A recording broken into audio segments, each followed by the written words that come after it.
We introduce you to the Koreshans, a religious cult who lived on the land that's now Koreshan State Park in Estero. New at 6, explosive new details are coming to light that directly link the Koreshans to the Branch Davidians cult near Waco, Texas. And 30 years ago this year, that devastating FBI siege at the Branch Davidian Texas compound ended with cult members dying for their own beliefs in their leader. But would all of that happen if they knew their ideology was stolen from the Koreshans? So I had been frustrated for years. FGCU professor Lynn Milner has always thought the Koreshans in Estero had to be connected in some way to the Branch Davidians in Waco, Texas. And many of the people at the park had been frustrated for years that here were the Koreshans of Estero. Two religious groups led by two men. The Koreshans followed Cyrus Teed. The Branch Davidians, David Koresh. Both believed they were the modern day incarnation of Cyrus, the king of Persia, and that they had been sent to free people from Babylon. And Babylon stood for government or for any force that they perceived as evil. And this is probably how you know about the Branch Davidian cult near Waco, Texas. 30 years ago, the FBI raided their compound. Inside, 130 of David Koresh's followers, and they refused to leave. There's a man standing in the room with an AK-47, and I shot him several times. Through this 51-day standoff, 75 people were killed, including children and FBI agents.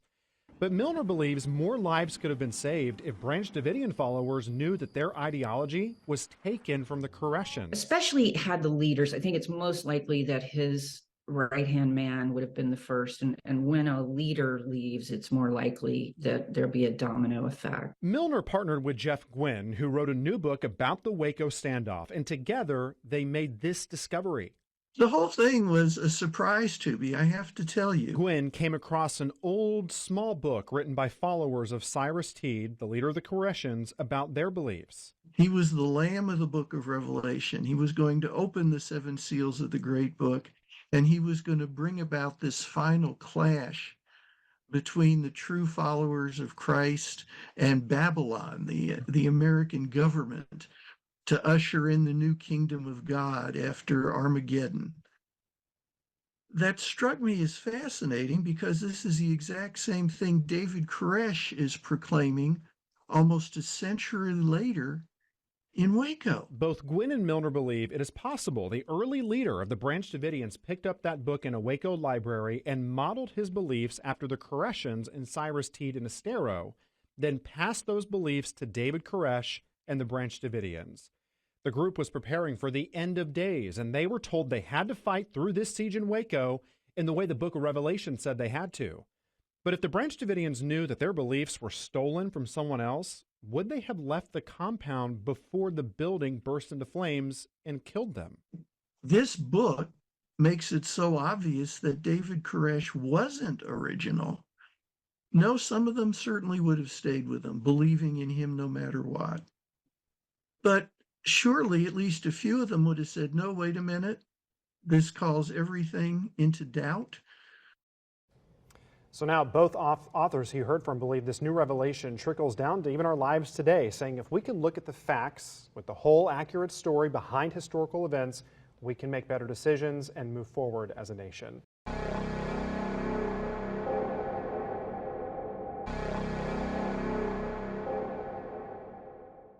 Hello everybody, welcome back to Supernatural Eye. This is a season finale and it is bittersweet because it is a season finale, 3 seasons in, and we're here to discuss the one and only, my favorite local haunt down here in Southwest Florida, and that is Koreshan State Park, or better known as the religion Koreshanity.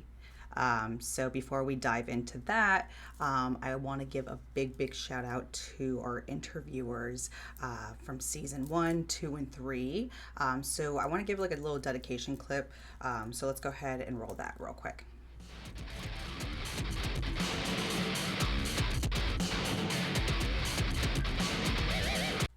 So those are the post interviewers for Supernatural Eye from season 1 to 3. I want to give a big shout out to them because you guys have been nothing but great. making the post-interview happen and questioning and following up with everybody's cognitive memory as far as the guests that were on the show. So again, big shout out to them, starting from Danny, Mike Del Coro, and now Mike Gagliano, that's taking over the post-interview segment. So give a big shout out to all those three gentlemen.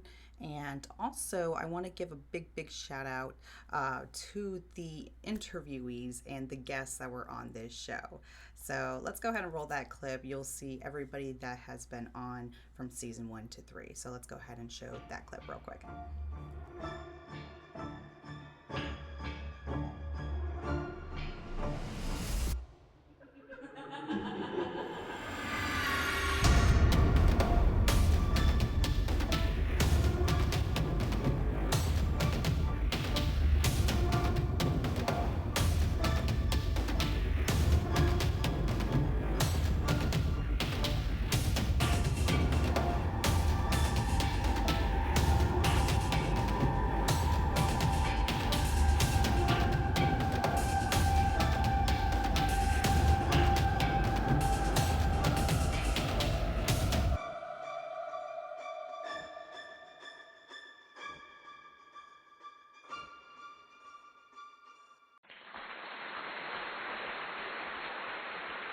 A round of applause for all the interviewers and interviewees that have been shown on Supernatural Eye.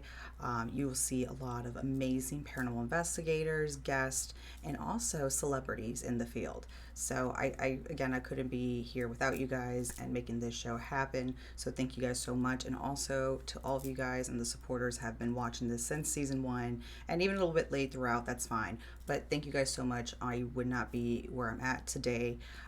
Again, Supernatural Eye is not ending completely. It's just the YouTube podcast series thing that I have kind of going on right now. Not really a series, but just the podcast kind of showing clips. That is what's kind of ending. Time to time I may post some things, maybe promoting the Supernatural Eye Beyond the Veil series that's coming up with Losco Productions, so stay tuned for that.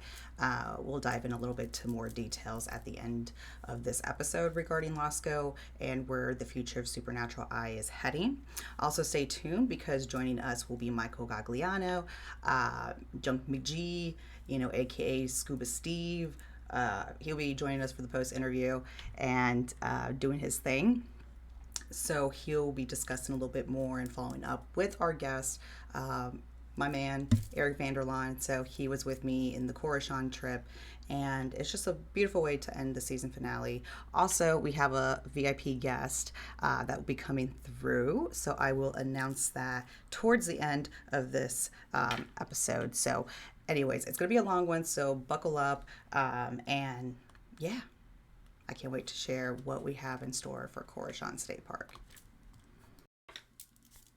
Sorry, just like a side note, I just want to pinch myself sometimes because just to even have Patty Degree on my show and April Boussette, who later became such a great friend of mine, these beautiful ladies, they're just amazing, and just everybody else that was on it, everybody's just incredible. I'm just beyond honored and blessed. So again, I know I keep saying this, but thank you. First, we're going to dive into the history. I'll try to make it short because I know everybody likes the clips. It is a very long one, and there's so much to show because, again, this has been a location I've been going for years. I mean, this is my stomping grounds, how I learned. It wasn't my first location, how it started for me. I think I discussed that. That was the old jail in St. Augustine. However, this place is my favorite local haunt in my area, so I just came here time to time, even before I got equipment, just to feel out the vibes, and then later on I started getting equipment and then start checking it out. So we will show clips of that as well, and how I first started, and throughout my years before I've joined, my former team that was on War Party and all that stuff, and all the members that still to this day, and our current footage that we recorded while we're on the site. So we'll get into the history first, and then we'll show some clips. Since there's so much to show, this will be part 1 of the season finale, and we will have a part 2. So, yeah, it will be an adventure. So buckle up, get your popcorns, your energy drinks, your drinks, and enjoy the show. So the Koreshan settlement, as it's seen today, was built in 1905 and it was created by Cyrus Teed. He was a doctor in medicine or collective medicine during his time. And before the settlement started in Estero, pretty much from my understanding, he created the religion, I guess you could say, in Chicago. And I think he was born in New York, but he migrated obviously towards Chicago. I don't know if like he got like electrocuted in one of his experiment, and he swears that he saw like this like Mother Teresa or spiritual like feminine figure telling him that he needs to create this utopia land. And in order to save humanity, that they have to live like celibate lives and live a living communal life, and you know, kind of help each other out. And this is what he is destined to do, and he is the destined Messiah. Hence why his name is Cyrus Teed. So pretty much, yeah, they pretty much, that's how it all kind of started. So he pretty much truly believed he was like a modern incarnation of Cyrus, the king of Persia, that has been sent to free the people of Babylon. And I guess in the book of Revelations, he opens the seals to bring about the final clash of his true followers to Christ against the Babylon, which he considered like the American government and all that stuff, to build this new utopia. Once the Battle of Armageddon, you know, gets started, then they'll have this utopia to kind of save them for what they've been doing and worshiping. So that was his idea. And his name actually translates Koresh in Persian. So that's why he considered himself the Messiah, and he's on this mission that he was immortal to redeem humanity. And that's how it kind of started. So in the late 1800s, where he first started the Koreshan religion, he had all his followers, including himself, living in like this big mansion in Chicago. And later on, it kind of caused him trouble, because what happened was he was upsetting some of his followers, like the females' husbands, because he was giving them these ideas and that they have to live celibate lives, but at the same time, like they all should conjure in this mansion. I don't know, it's just some weird thing. So it obviously upset a lot of the husbands in the known area. And also, from my understanding, he was having trouble with creditors, like paying the bills, obviously, and things like that. So that's what kind of lead him to the idea to move his following to this utopia in Estero, Florida.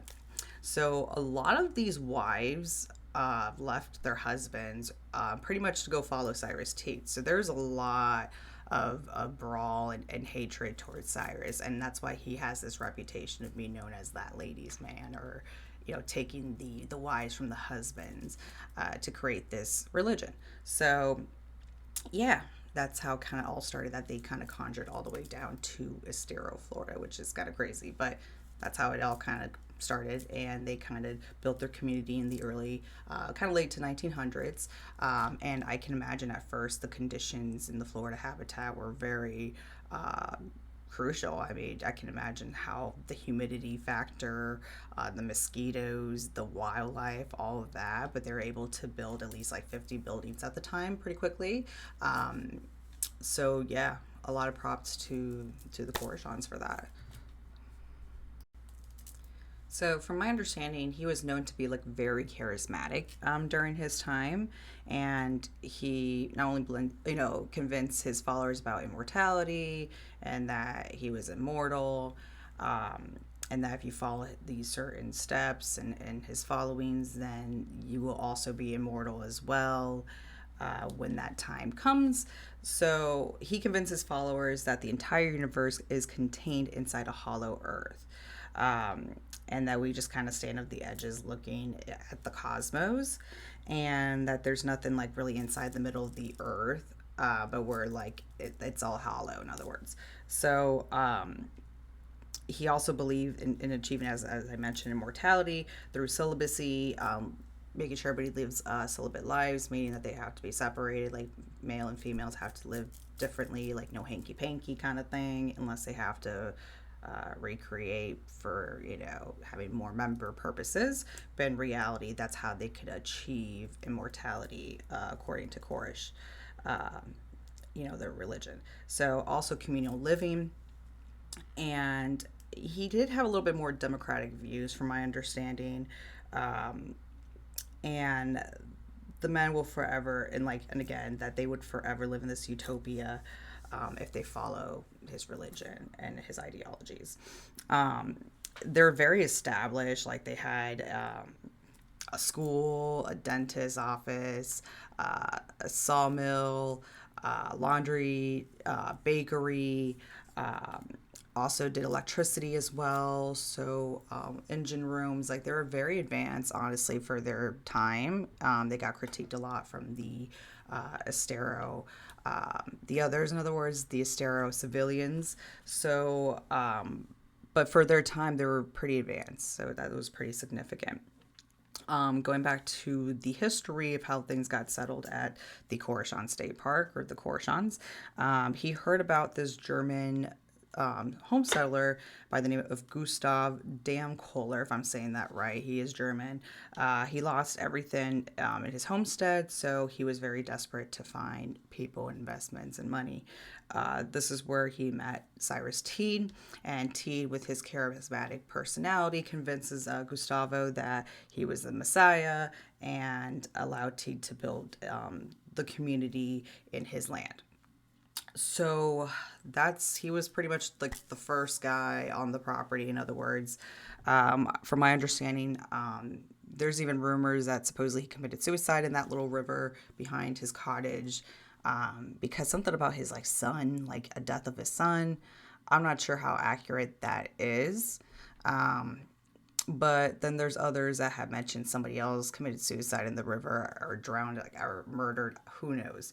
But yeah, and then I heard that pretty much Gustav stopped believing in the religion after a while. He's like, yeah, I'm just not for it. As long as they kind of keep up this land, I don't really care. So, but he was the first. And yeah, and then pretty much they have this yellow home that was the plantation home. And this is why females were very drawn to Cyrus Teed, because they felt that they were given rights. Back in those days, females could even vote. So they felt liberated in the sense that they can vote in their own community, which is kind of hypocritical, because sometimes when they had to step outside of the town, since women were not seen that way, they always had to have a male Koreshan member guide them to make, even though they made the decisions, but they had to speak for them, which I say is kind of hypocritical. But at the end of the day, they did run the show and help Cyrus Teed, because he did believe that female have equality and rights. And he gave them certain positions in that yellow plantation house. That's where the prominent females lived. And there was 7 female board members. And yeah, they kind of ran the show at Koreshan State Park. And then from my understanding, I think his house, he had a wooden house, was also used as a school in dentistry. So, again, they're very ahead of their time.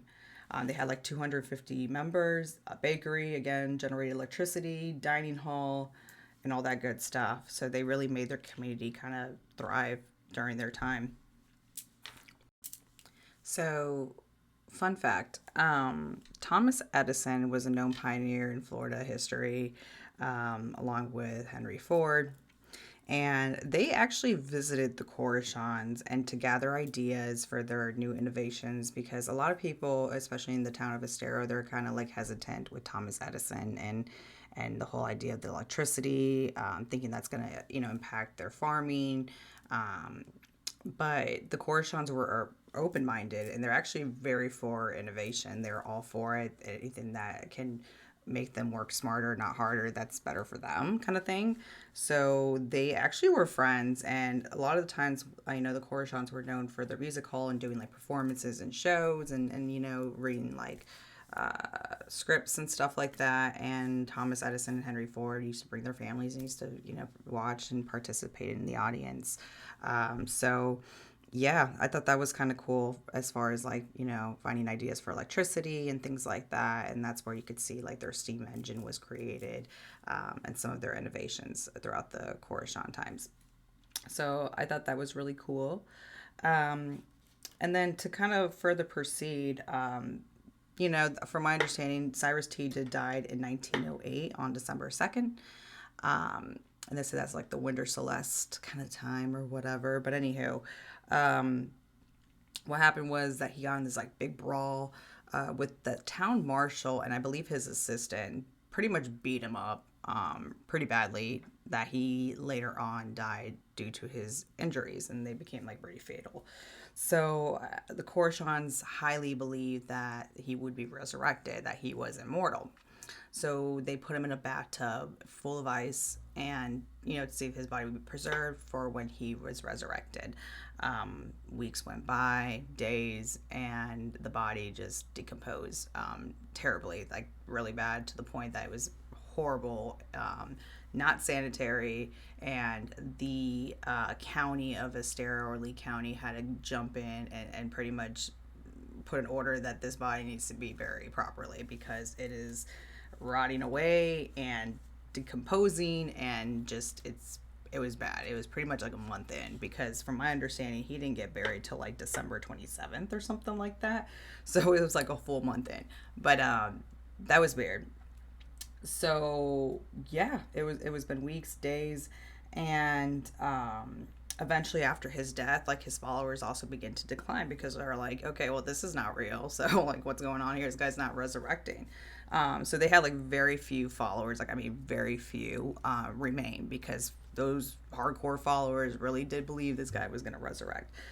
So even when they buried him, they said that there was like one Koreshan member, I don't know how long they did this for, but they like were pretty much patrolling his grave, because he got buried in Fort Myers, just to make sure for the day he resurrected that they were ready to like, undig his grave and like get him out of there and whatnot.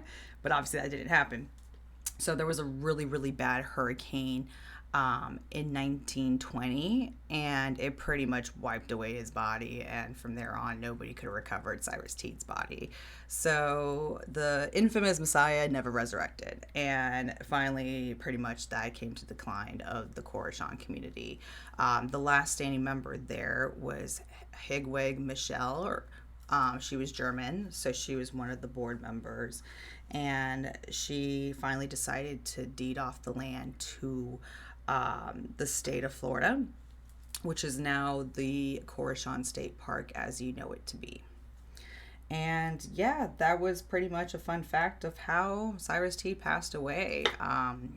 Just very bizarre. It kind of reminds me of like Walt Disney when he was, they believe he's going to resurrect. I think they have like his body still preserved. Pretty crazy, but so many people and his followers really believed that this guy was going to resurrect, because they really thought like this was the Messiah, like this is the guy.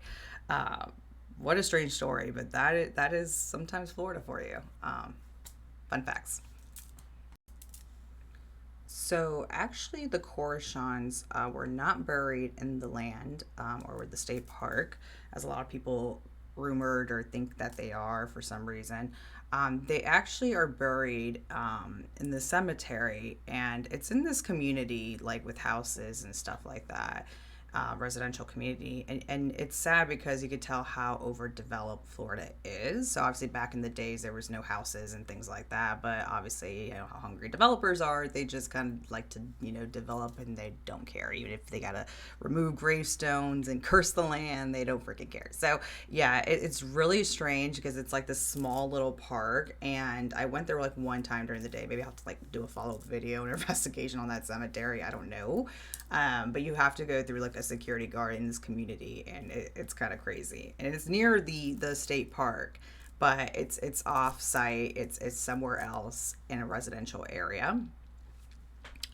So yeah, the only member of Koreshan that's buried or has her gravestone at the actual site is the last member, which is Hedwig Michelle. I don't know if I'm saying that right. She has a German name, but she is the last member to be buried on the site, and that's the one who deeded the land to the state of Florida.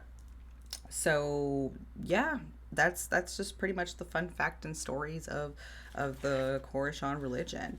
And unlike other cults, like such as Waco, Texas, with the Jim Jones, the People's Temple, you know, and David Koresh, you know, from Waco, Texas, I meant to say, and things like that.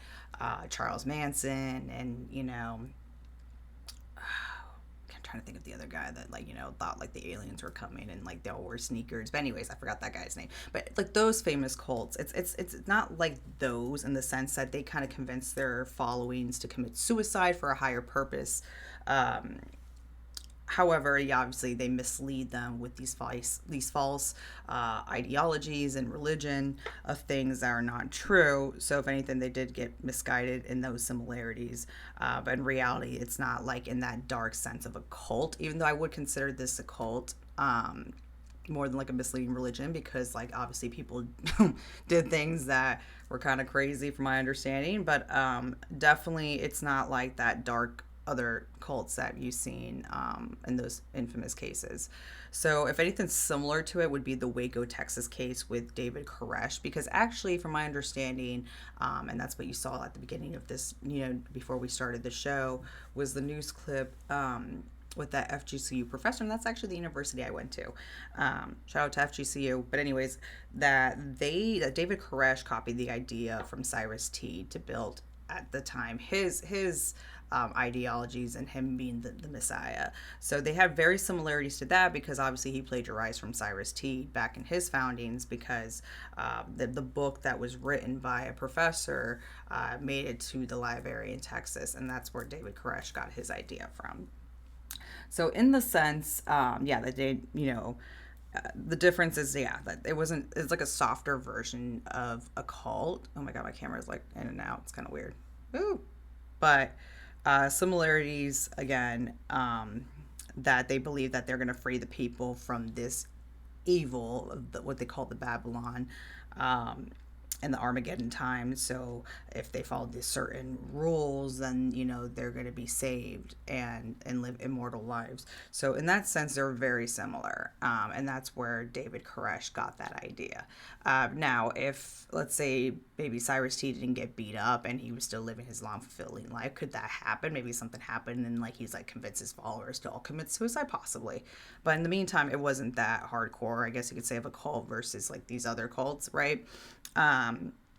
But in the sense, I thought that was very interesting that the other famous cult leader, David Koresh, got his ideas from Cyrus Teed, hence why he named himself also Koresh, because of the whole Messiah ideology and being like the Persian king, or I don't freaking know. But anyhow, I thought that was an interesting fact to kind of share along. So yeah. So before we dive into my paranormal experiences throughout my time at Koreshan State Park, I wanted to discuss the report hauntings that people have reported on the site. People have seen, I know, don't hate me for the orb debate here, but yes, a lot of people, even camping overnight, have seen floating orbs, even colorful, more like the green orbs or something that just kind of manifests in front of their eyes. People see it on their photos and cameras. Now me, I'm very skeptical when it comes to orbs, because I think like 95% of the chance, like, you can definitely debunk orbs. Definitely on footage, because again, it could be a bug, light flares. I mean, there's just so many explanations, especially in Florida. You're in humidity, so those type of environmental factors will definitely kind of debunk your orb captures 100%. However, I will say, I have personally seen an orb manifest in front of my eye, and to me, I think that's very credible. It wouldn't be a bug. And those are the ones I think are legit and real, or not the ones that you capture on your cameras and videos. It's literally like the ones that like manifest in front of your eyes that you're not able to capture. So I believe that. I just don't believe in the ones that are in the photos. Sorry, don't kill me for that. But anyhow, those are some of the report sightings seen on the campgrounds. Also shadow figures when the buildings, or even on the campsites as well. They said the campsites there, which is a little bit off the settlement park, is haunted, and I could tell you for sure it is from my share stories, which we'll discuss later on throughout this clip. People being touched, pushed, shoved. strange noises within like the bamboo trees. Actually, those bamboos came from Thomas Edison's estate, I found out. So that was pretty cool. They're buddies, I'm telling you. But anyways, there's definitely weird noises like footsteps, like people definitely this uneasy feeling of being watched at all times. My understanding, the way I like to describe it is, I feel like during the day it's such a peaceful location and environment. It's just so beautiful that it's actually known for photography. Like a lot of the college students go there to take pictures and do things and stuff like that. And you can take amazing, beautiful pictures, like the scenery and everything. It's just so gorgeous over there. Really, this guy, and they're known for their gardening actually back in the day. So they're like up to date with the pathways. You could see, like, it's just beautiful. However, once the sun goes down and the sun sets, like at night, it is a different vibe. It's like from peaceful, like this charming, like gorgeous place. And then at night, it just gets so dark. Like it gets like to the sense that it's eerie. Like you're being watched, you're on edge. Like it's like definitely a dark feeling. Definitely a dark feeling. It's like literally day and night, figuratively and literally speaking. It's a feeling I can't describe. It's like an enchanted place during the day, but at night it's like, get ready. In other words, and it's very, very active. Out of all the times I've been there, there's always something I've experienced. So yeah, that's crazy. Definitely the state park does not believe in the paranormal. So don't think that you can just go over there and start investigating. Like, no, definitely not. You have to be respectful or ask permission, but even so, they're not very open to it. However, they do conduct their own paranormal, like, storytelling. They say it's like a ghost tour thingy, but it's really not. They just kind of dress in old time period clothes, which I never understood, and tell stories. There was a time that Eric and I were very close of getting the location for investigation for our former team that we were on, but they made us like fill out this paperwork, and in reality, like, no, we decided not to. We didn't want to promote the paranormal, and then we found out they did that. So they're very particular about that, which I don't understand. But anyways, yeah. So if you're gonna go there, definitely the way to do it is camp overnight and be respectful, obviously, and hopefully one day maybe they'll be open to it. So my goal is one day to get in there and you know, kind of raise money or help the state park out if they're open to it. But yeah, bring some events to Southwest Florida. But anyways, the first time I went there, it was a long, long time ago, and it was actually with my friend at the time, the one that told Robert the doll to go F off, Melissa. She, again, doesn't believe in the paranormal, as you can tell, obviously. But she one day was like, you know, you're going to love this place. If any place I feel like there might be a vibe to it, would be this place here. And I'm like, have you heard of it? I'm like, I really haven't, which is kind of crazy to me because I was all into, you know, the paranormal and stuff like that. And she's like, girl, we got to go kayaking and go to this site. We did. We took our little kayaks and just like landed and you know, at the back of the settlement. And to me, I was just like, just mind blown, and just how beautiful, again, like during the day, it's this beautiful place. We, you know, pull up in this canoe and, you know, and then it's just kind of dock the canoe in this wooden, like, you know, platform. And it was just amazing. Hot. It was during the summer, hot as hell. And probably we should have not done this, but Cyrus Teed house, like we were just so curious to go upstairs, and you're not allowed to.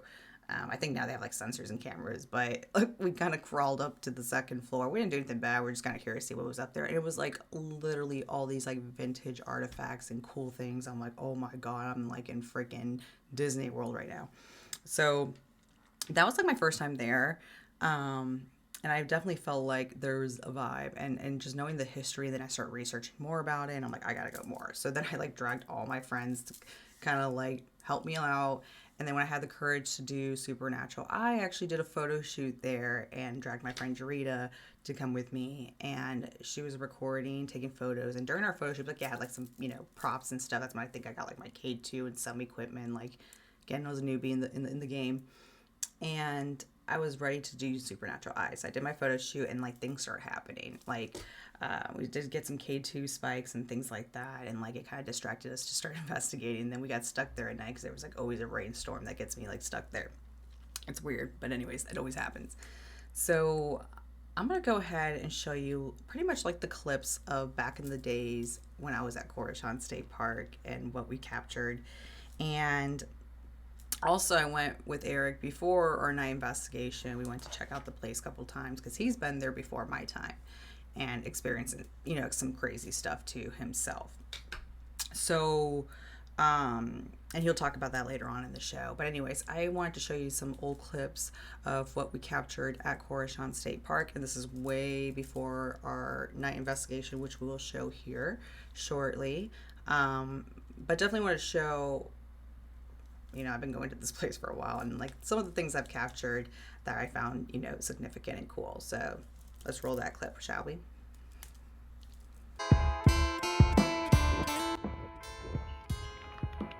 So if you want to talk to us with these devices, you don't have to talk real loud. Try to talk clear. I heard you say something.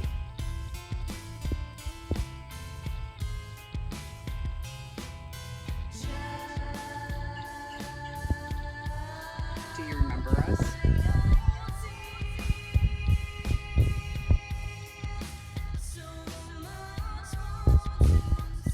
Do you like it when people go inside this house?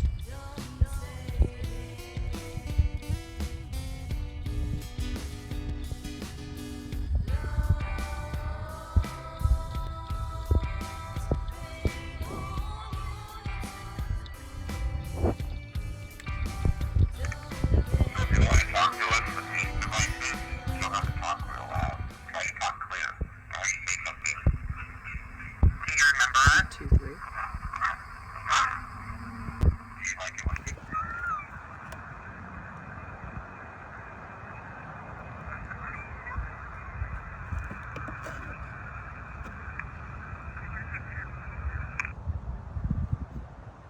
I think at the very end it says, have you been here before?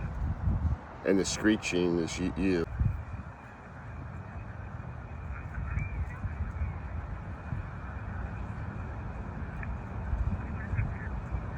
Right there. Oh yeah, now I hear it. Like Yeah. a female voice. Are you sure?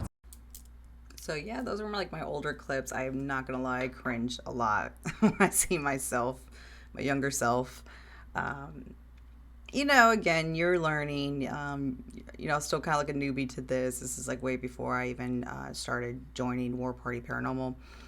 And then afterwards, the one clip that you saw with Eric and I was with War Party Paranormal at that time, and I was just so anxious for people to check this place out. I'm like always like showing it off. I'm like, I love this place, my favorite local haunt.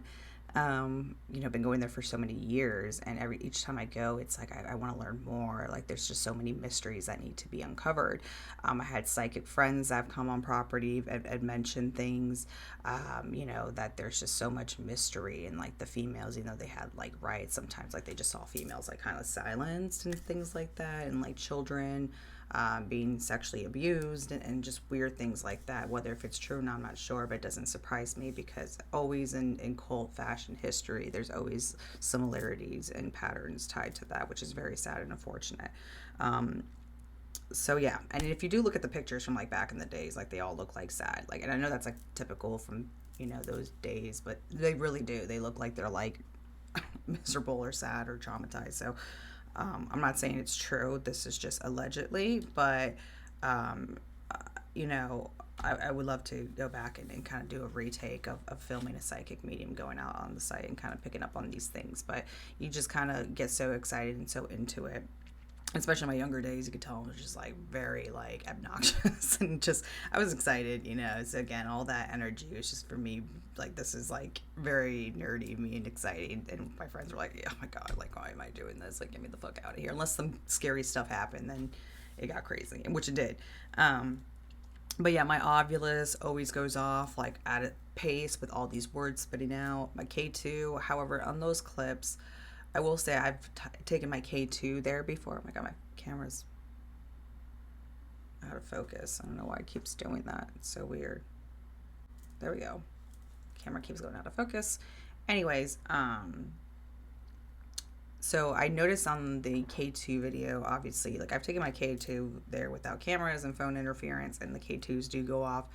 I'm very skeptical with K2s too. They're very sensitive, so you have to be smart on using them as far as like cameras and no electricity or any like EMF that's going to sense that off, or any electrical, like, you know, currencies or anything like that. So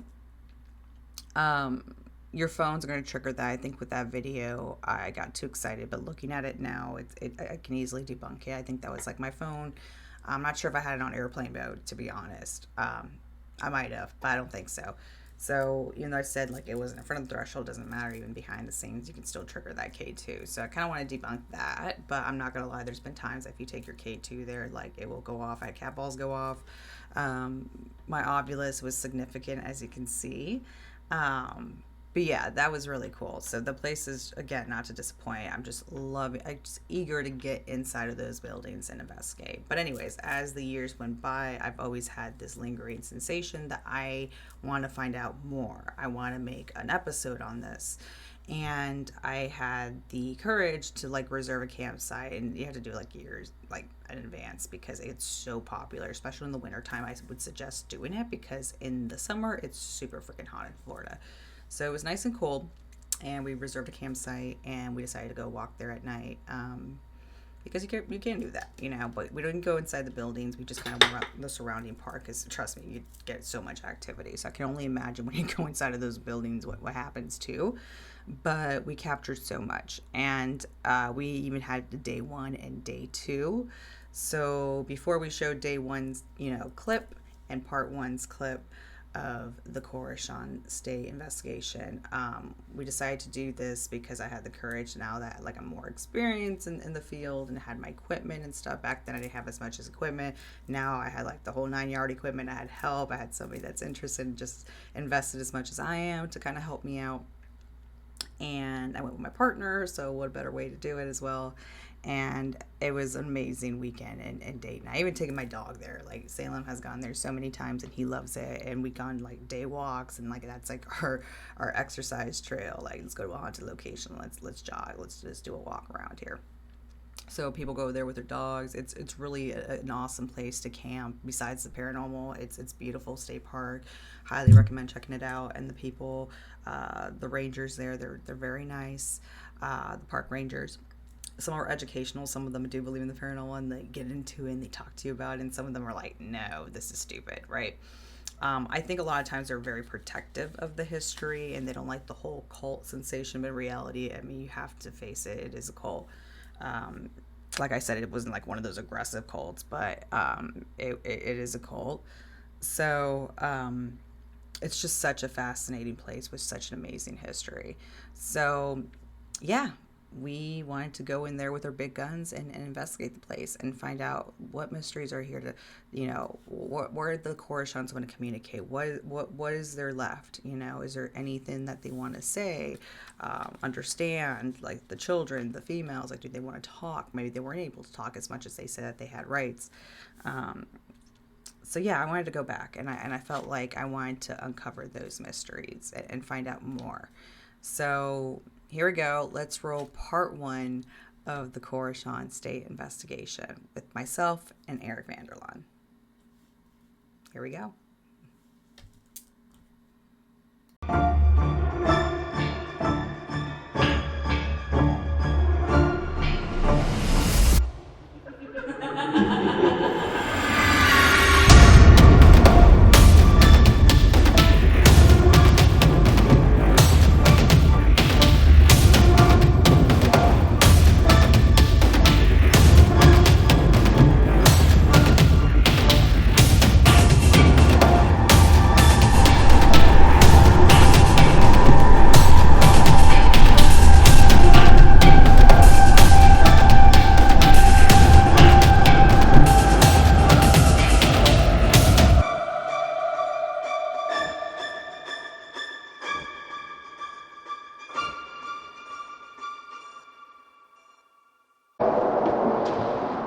So what's today?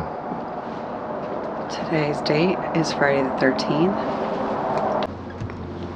And what a better night on Friday the 13th. And we got a full moon. So hopefully things will get all charged up. Is that right? Let's do it. I think we should like sit down and see if like we see or hear anything. Let's do it. All right, cool. How about you share that?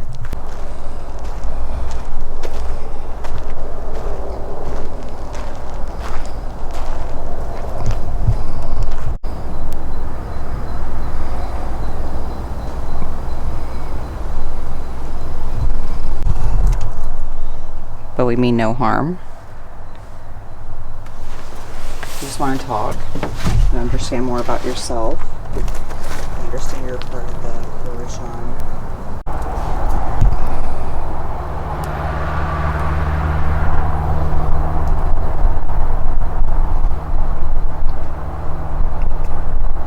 All right, you know this device here. Remember? His wonder. Good. Look at this. His wonder. Are you talking about the religion? Your wonder of this new utopia? I believe you consider this a utopia. Remember this device. You know how to use it. Remember? You have to speak up a little bit more. You remember this device? You remember Mimi? What's that noise? It's like coming from the river.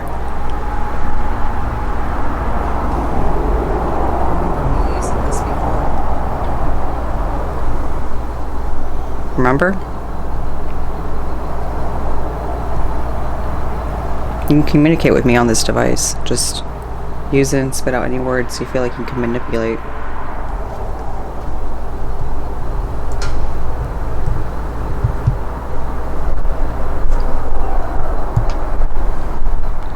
So far it's like 2 words. Wonder, his. I don't know if that's anything related.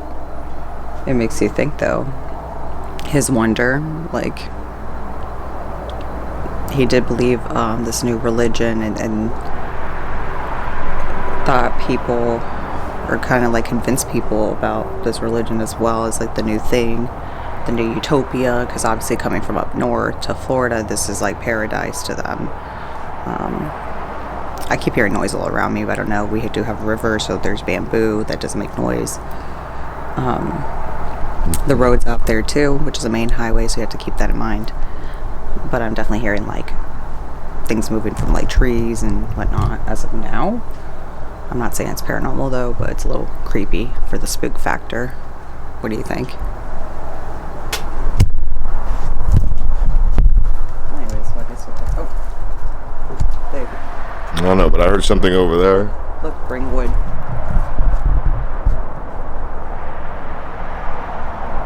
I just said bring wood. I heard a wood knocking down over there. I did too. Do you want us to bring wood for a campfire? Is it cold? It is pretty cold. Well, if you want to follow us to our campsite, we got wood for you. I don't mind. We're going to hang out here and just kind of talk if you don't mind. I believe this is Cyrus, right? Can you make this device say Cyrus off that word bank?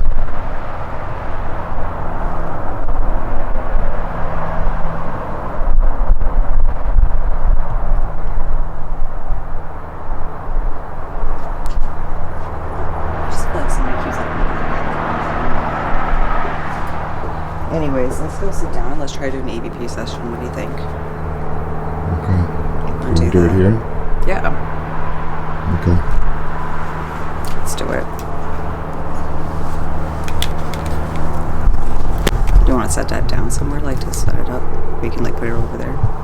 Let's go somewhere that's shielding the noise from the road on the other side of the building. Okay.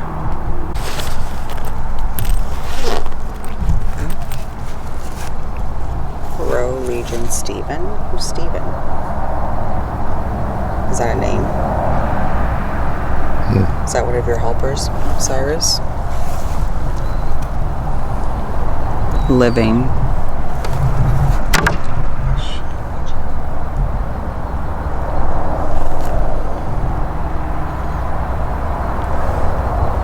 It's weird.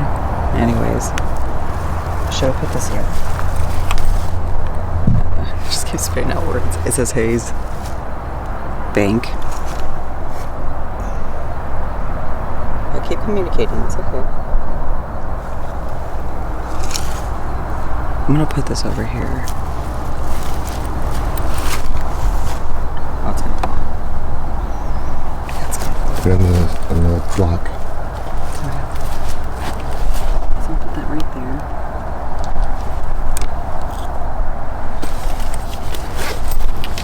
Do you want to set your camera there? Hmm? Do you want to set your camera somewhere so you can be in the shot? Sure.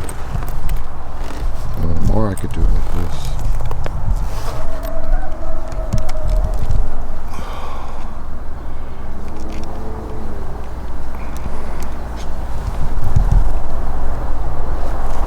Okay, so 2 DR60s. Ready? Mm-hmm. 1, 2, 3. Hello, Cyrus. Remember me, Franny? This is Eric. We've been here several times. We're finally going to stay here overnight. We're going to come back tomorrow. We want to introduce yourselves. I mean, you already know us, but just want to be respectful, and hopefully we can get some communication and meet your members of the settlement. Tell us more about your religion, and do you still believe in Koreshanity?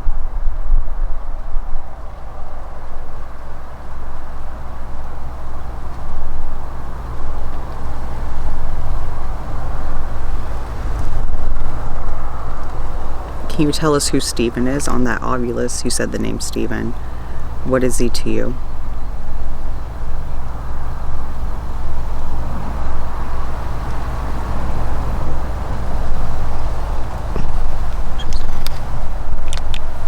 Okay, I'm gonna try Eric's first.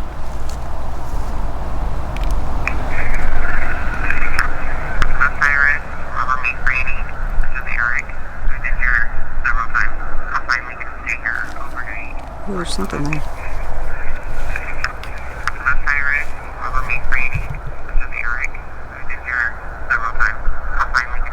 Yes.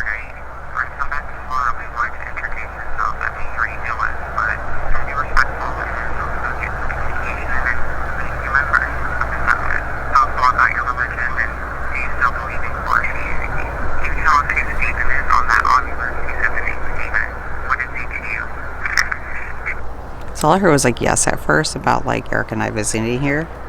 So let's go ahead and hear mine.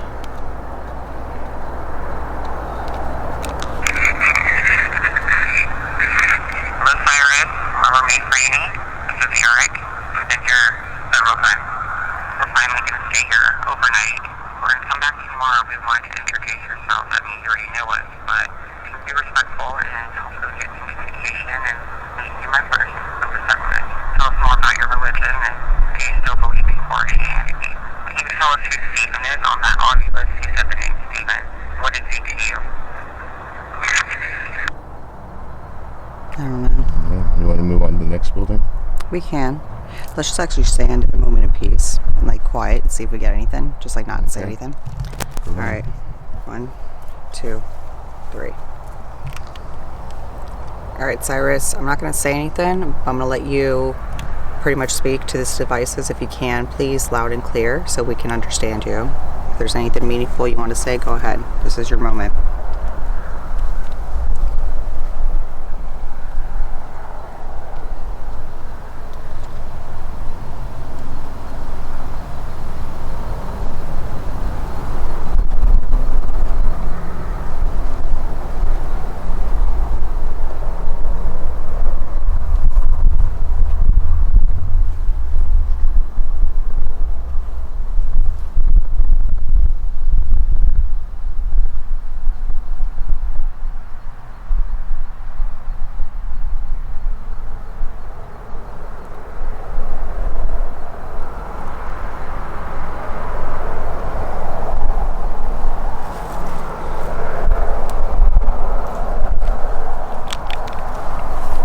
So I'm going to play the first one.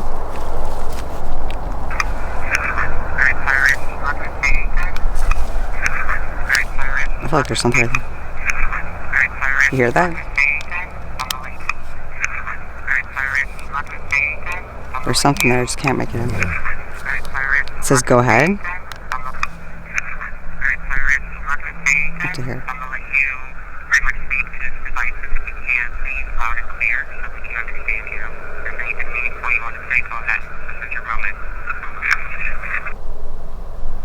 feel like there's something there before I shut it off. It's really faint on this one. All right, let's play the other one. Alright, Cyrus, I'm not going to say anything. I'm going to let you pretty much speak to this device if you can, please, loud and clear, so we can understand you. If there's anything meaningful you want to say, go ahead. This is your moment. What was that? Oh no. That was a full sentence. Hold on. Alright, Cyrus, I'm not going to say anything. I'm going to let you pretty much speak to this device if you can, please, loud and clear, so we can understand you. If there's anything meaningful you want to say, go ahead. This is your moment.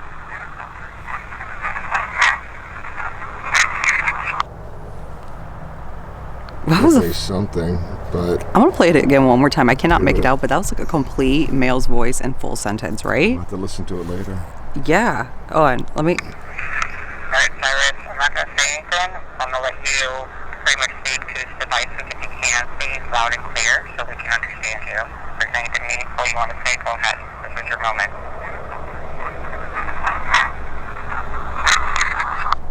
I don't know. That's so weird. It's like a full sentence. I have to hear it again because I know there's a lot of noise contamination on the road. It's definitely not that. It's a voice. It's vocal. I don't know. We have to hear that back, right? For sure. Definitely something there. For sure, a full sentence. All right, let's move on to the next building. Again, this is the founder, Cyrus Teed's house. I think we should like sit down and see if like we see or hear anything. Let's do it. All right, cool. How about you share that?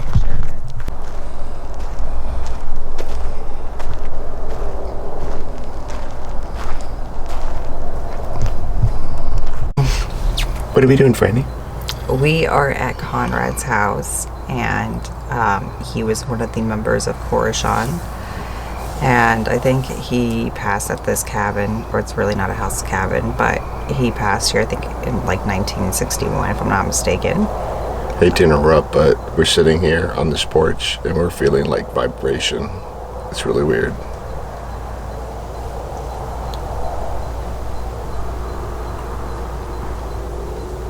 Right?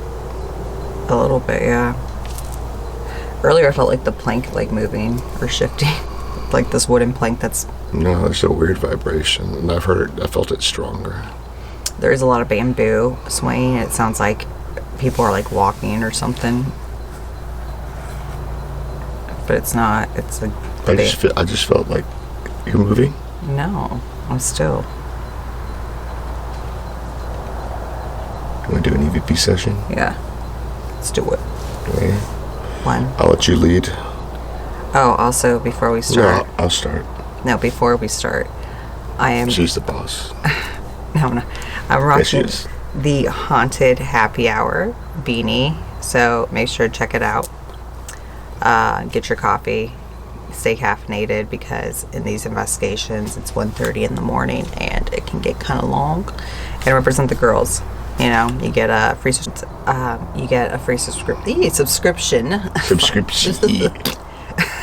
Can't even say it right now. Subscription. Yes, you will. I just heard that little door creak. Did you really? Let's say, like, maybe it was me moving, but I could have sworn that we have to go back. So over yeah, that we footage. Anyways, we're hearing noises, but we investigate and we do promos as well while we investigate. yeah. So check it out. But let's go ahead and do an EVP session. Let's do it. Ready? Yep. Set. Go. I'm Eric, and she's... Franny.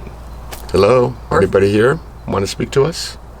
And these devices right here, if you talk into it, it can hear what you're saying. It'll hear your voice. Go ahead.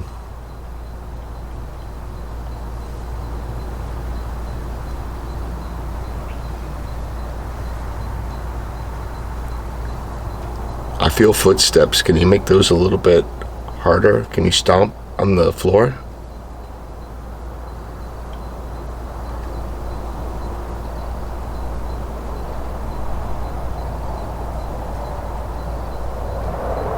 Can you make a knock? Tap on the glass?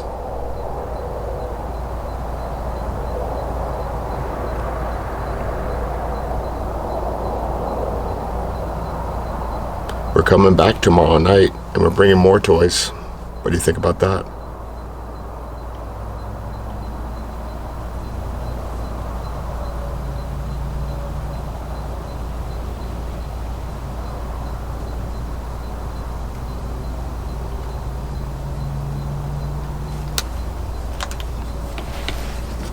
I don't think I got a damn thing. I'll let you go first. I'll let you go first. See what you got. She's the boss. Oh, was that you first?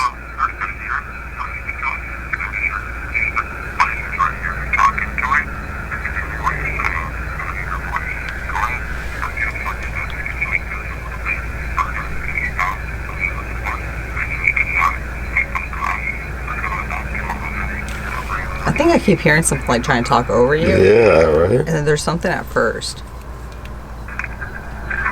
Right there. Right there. So like, get out.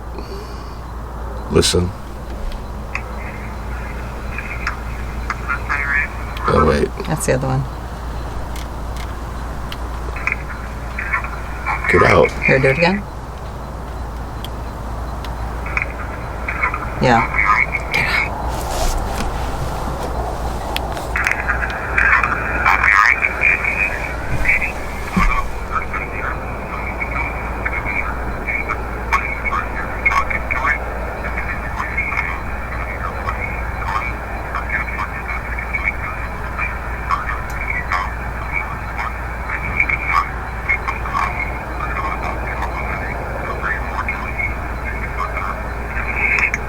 I thought I heard like a kid go, ring.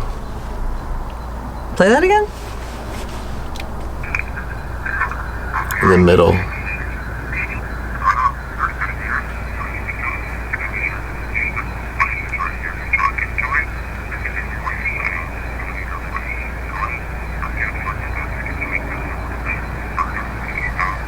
Right there. Here, play it back.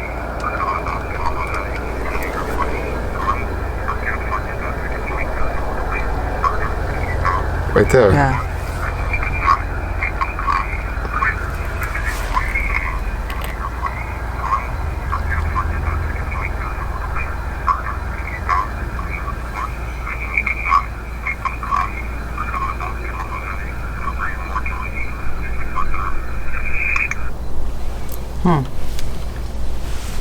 Well, let's see. I'm Eric. Hello, everybody here. Want to speak to us? These devices right here, if you talk into it, you can hear what you're saying. So we hear your voice. Go ahead. I feel footsteps. What was that? Devices right here, if you talk into it, you can hear what you're saying. So we hear your voice. Go ahead. I feel footsteps. Can you make those a little bit harder? Can you stop on the floor? Ah. So we hear your voice. Go ahead. I feel footsteps. What was that? It's like 4 syllables. Right here, if you talk into it, you can hear what you're saying. So we hear your voice. Go ahead. I feel footsteps. Can you make Get the fuck out. harder? I thought I said get off the porch. Oh, here. Listen. So we hear your voice. Go ahead. I feel footsteps. Get off my porch. Look. Now you Right? say, get off my porch. You can hear what you're saying. So we hear your voice. Go ahead. I feel Yeah, Yep. get off my... devices right here. If you talk into it, you can hear what you're saying. So we hear your voice. Go ahead. I feel footsteps. We'll do that again. Get off my porch. Harder. Can you stop? If you talk into it, you can hear what you're saying. So we hear your voice. Go ahead. I feel footsteps. Can That's you make freaking crazy. harder? Can you stop on the floor? You cannot step on glass. When you stomp on the floor, yes. Can you make this a little bit harder? Can you stop on the floor? You cannot step on glass. We're coming back tomorrow night. We're bringing more toys. I think about that. What? That is Let me crazy. hear it at the end. There's something else there. I'm Eric. Hello,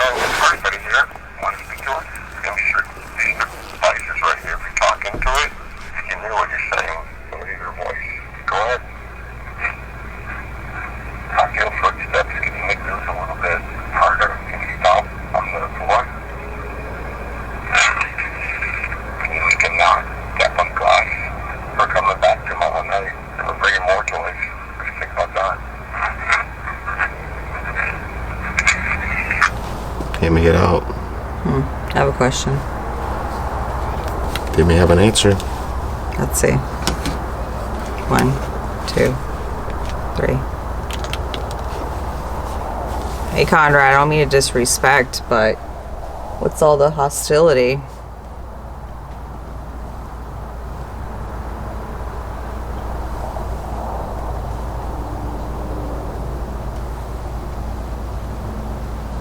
Did you have any kids? Any little boys around?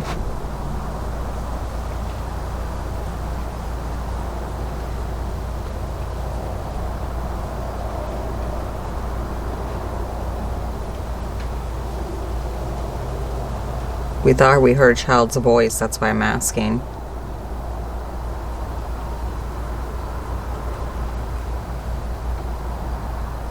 Can you tell me one question?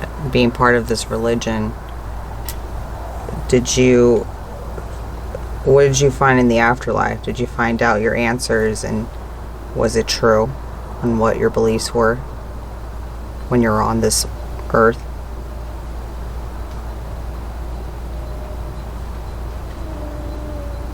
You felt that?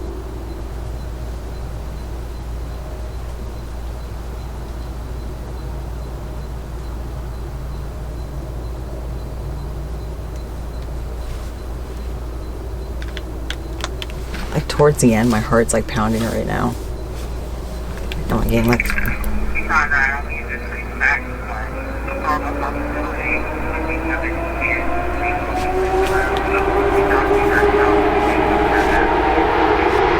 It's too much noise.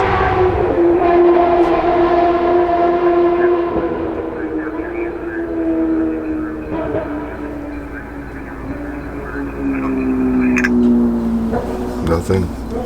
Like during that EVP session, like this was like vibrating real hard, right? Play it. Yeah, this I heard a thump. How was that? That's what.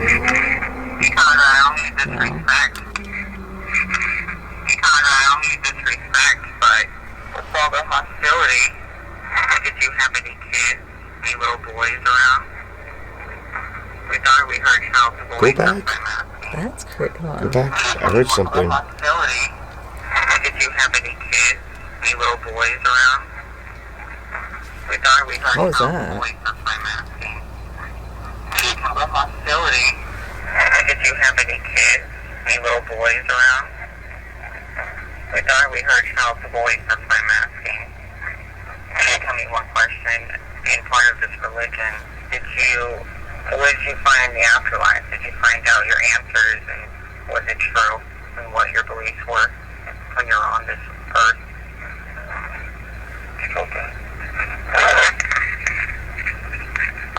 What the hell?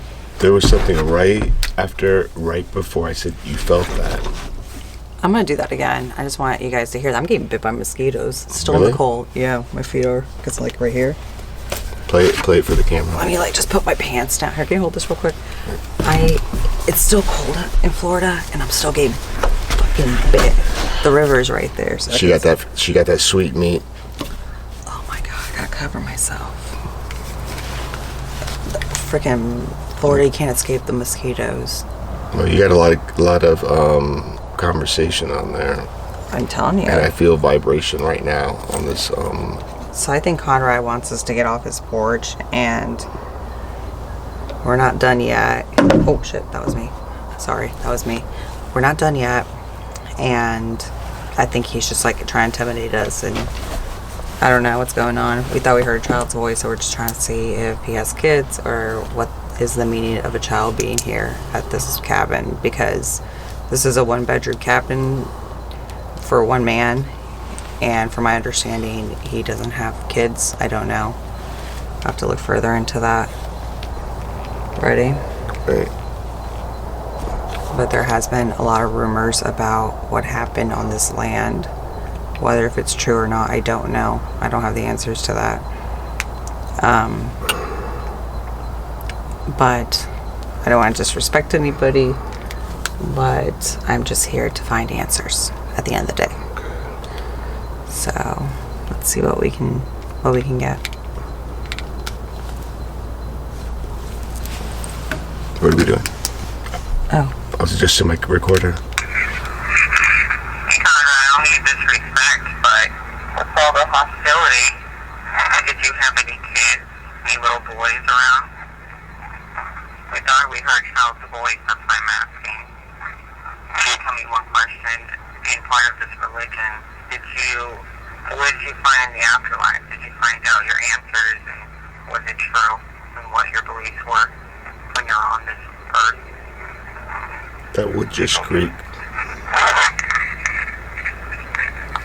The wood just creaked in front of us. It did. Like someone stepped on it. Or the roof too, like the little. No, I even felt the creak as it happened. It was right there. Right over there.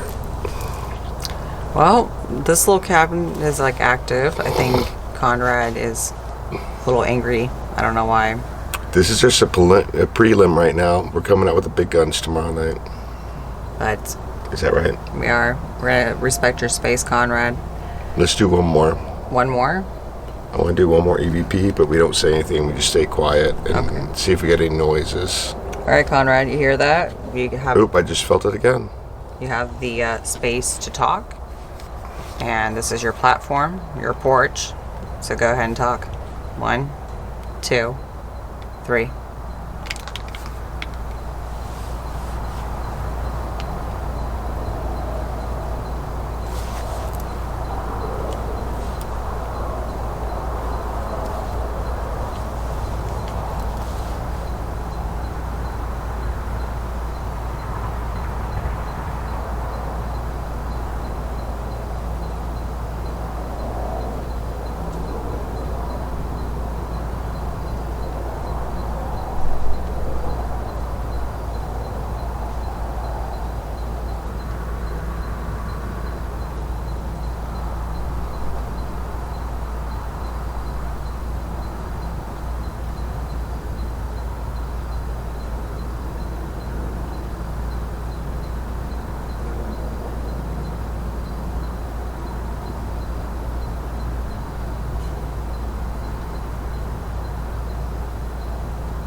I don't know why. I don't know if it's like a plant there, but I see like two little like feel like.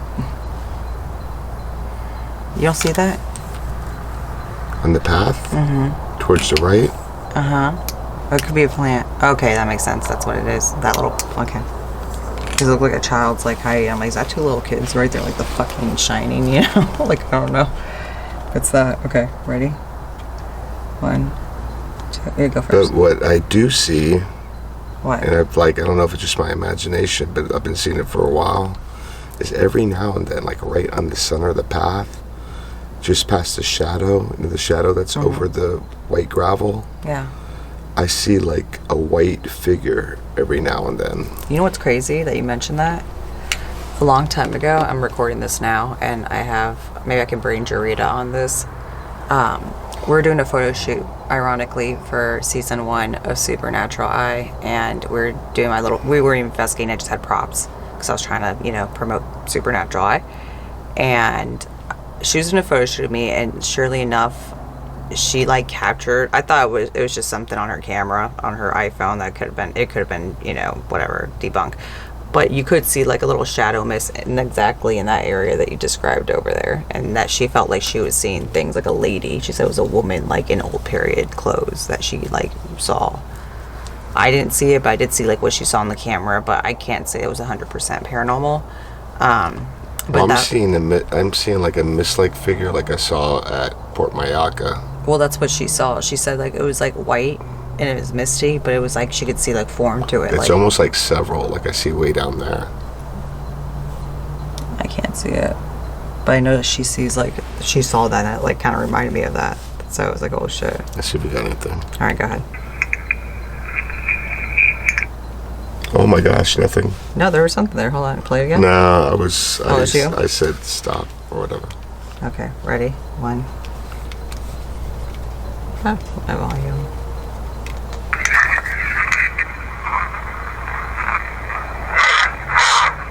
Get out. What? That sounds like we're not friends. Get out. We're not friends. Yeah, because I come here all the time. No, play it again.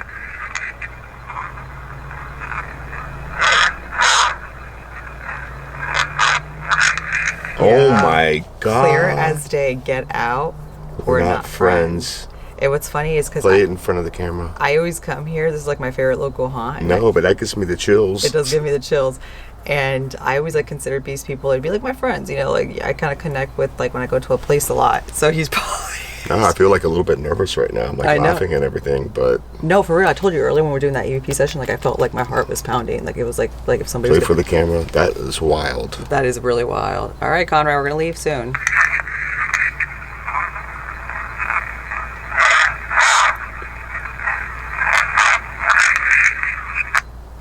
It's crazy. All right, Conrad, we're going to respect your space. I did not mean to disrespect you. I'm sorry about the water. It is water. It'll dry. But I do apologize. That was not intentional. Deer walking?